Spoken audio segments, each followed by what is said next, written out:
Hello বন্ধুরা, সবাই কেমন আছো? আশা করি খুব ভালো আছো। দীপুস ডেলি কিচেনে সবাইকে স্বাগত। আজকে বানিয়ে নেব খুব সহজেই ক্ষীর পাটিসাপটা পিঠা। বন্ধুরা, তোমরা অনেকেই পুর ভরে পাটিসাপটা বানাও। আমরা যেভাবে ক্ষীর বানিয়ে পাটিসাপটা বানাবো সেটাই তোমাদের সাথে শেয়ার করব। ক্ষীর পাটিসাপটা খেতে খুব টেস্টি হয়। বন্ধুরা, প্রথমে বানিয়ে নেব টেস্টি ক্ষীর। এখানে নিয়ে নিয়েছি 4 লিটার দুধ। প্রথমে দুধটাকে ফুটিয়ে গাঢ় করে নেব। বন্ধুরা, দুধটা ফুটে গেছে আর অনেকটাই গাঢ় হয়ে গেছে। আরও 10 মিনিট ফুটিয়ে নেব। বন্ধুরা, এখানে 10 মিনিট হয়ে গেল। দেখো দুধের কালার চেঞ্জ হয়ে গেছে। এর মধ্যে অ্যাড করে দিয়েছি পরিমাণ মতো চিনি আর গুড়। এবার দিয়ে দেব ভেজে রাখা 100 গ্রাম সুজি। বন্ধুরা, সুজি, গুড়, চিনি এভাবে দিয়ে ভালো করে মিক্স করে নেব। এর মধ্যে দিয়ে দিলাম 1 টুকরো এলাচ। বন্ধুরা, এতে খুব সুন্দর একটা ঘ্রাণ আসবে। এবার ভালো করে মিলিয়ে আরও 5 মিনিট আমি ফুটিয়ে নেব। দেখো এবার ক্ষীরটা মোটা হয়ে গেছে। এবার আমি ঢেলে নেব। ঠান্ডা করার জন্য একটা ট্রেতে ঢেলে নিলাম। দেখো ক্ষীরের কালারটা কত সুন্দর এসেছে আর খুব সুন্দর জমে গেছে। এবার বেটার বানানোর জন্য নিয়ে নিয়েছি 3 লিটার দুধ।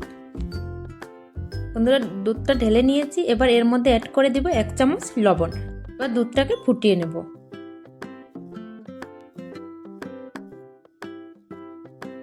বন্ধুরা, দুধ দিয়ে পাটিসাপটার বেটার বানালে খুব টেস্টি হয়। দুধটা ফুটে গেলে এবার ঠান্ডা করে নেব। বন্ধুরা, এখানে দিদি বেটারটা বানিয়ে নিচ্ছে। প্রথমে দিয়ে দিচ্ছে 400 গ্রাম চালের গুঁড়ো। ভালো করে মিক্স করে এবার অ্যাড করে দেব 200 গ্রাম ময়দা। বন্ধুরা, এটা 200 গ্রাম ময়দা এবার ভালো করে মিক্স করে নেবে।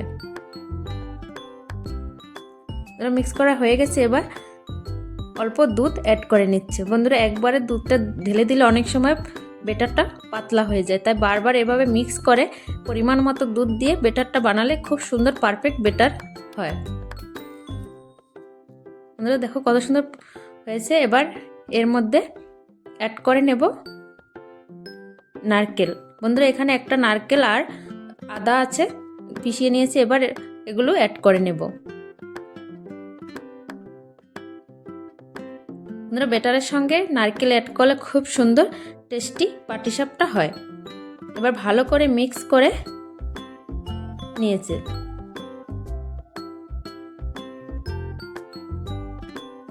দেখো বন্ধুরা, কত সুন্দর পারফেক্ট বেটার তৈরি হয়ে গেল। আমাদের এখানে আজকে পিঠা বানাবো কয়লার চুলায়। চুলাটা আগুন উঠে গেছে, তাই আমি কড়াই বসিয়ে দিচ্ছি। বন্ধুরা, তোমাদেরকে আরও দেখাচ্ছি আমাদের ঘরের দুটো খুব সুন্দর চুলা। দেখো, একটা নিউ মডেলের চুলা, দুটোটাই কয়লার। বন্ধুরা, চুলাগুলো কেমন হয়েছে অবশ্যই কমেন্টে জানিও।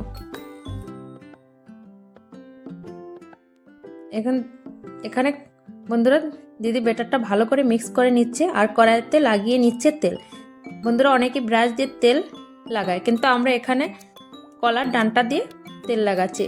মা ঠাকুমারা বলতো কলার ডান্টা দিয়ে তেল লাগালে নাকি পিঠে খুব সুন্দর হয়, তাই আজকে আমরা পুরনো পদ্ধতি ফলো করলাম। বন্ধুরা, যতবার পিঠা বানাবে ততবারই ভালো করে বেটারটা মিক্স করে নিতে হবে। এবার কড়াইতে দিয়ে দেব 1 চামচ বেটার। এবার ভালো করে এটাকে ঘুরিয়ে মেলে দিতে হবে।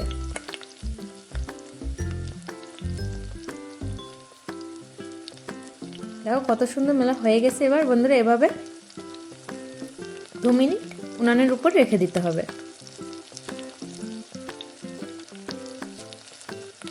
যত সময় না ভিতরে বেটারটা হয়ে যায় তত সময় এভাবে রেখে দিতে হবে। বন্ধুরা, এবার নিয়ে নিয়েছি বানিয়ে রাখা টেস্টি ক্ষীর। অল্প করে এভাবে ক্ষীরটা দিয়ে দিতে হবে। দেখো বন্ধুরা, ভিতরটা একদম খুব সুন্দর হয়ে গেছে।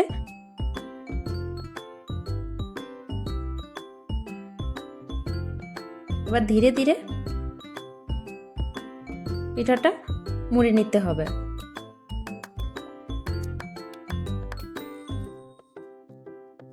বন্ধুরা, বেটারটা একদম পারফেক্ট তৈরি হচ্ছে, খুব সুন্দর উঠে যাচ্ছে, একদম লেগে যাচ্ছে না।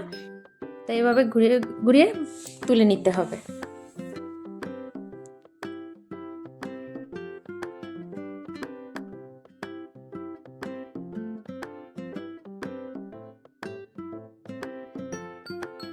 বন্ধুরা ব্যাটারটা ভালো করে বানানো না হলে পাটিসাপটা পিঠা খেতে একদমই টেস্ট লাগে না, তাই ব্যাটারটা অবশ্যই পারফেক্ট বানাতে হবে।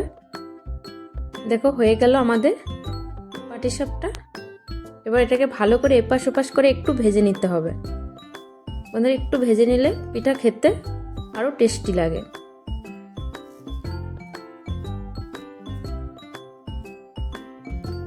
হয়ে গেল পাটিসাপটা পিঠা। বন্ধুরা এভাবে আরও ভেজে নেব।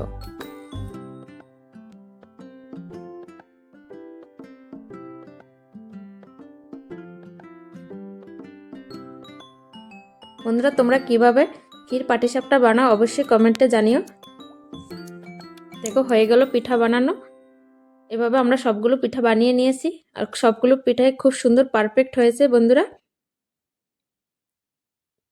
দেখো একদম ভিতরে তোমাদেরকে দেখাচ্ছি, খুব সফট আর একদম ভিতরে পুর ভরা। বন্ধুরা রেসিপিটা ভালো লাগলে একটা লাইক শেয়ার সাবস্ক্রাইব অবশ্যই করে দিও। মিলবো আরেকটা নতুন ভিডিও নিয়ে। তব তক সবাই সুস্থ থাকো, ভালো থাকো, বাই।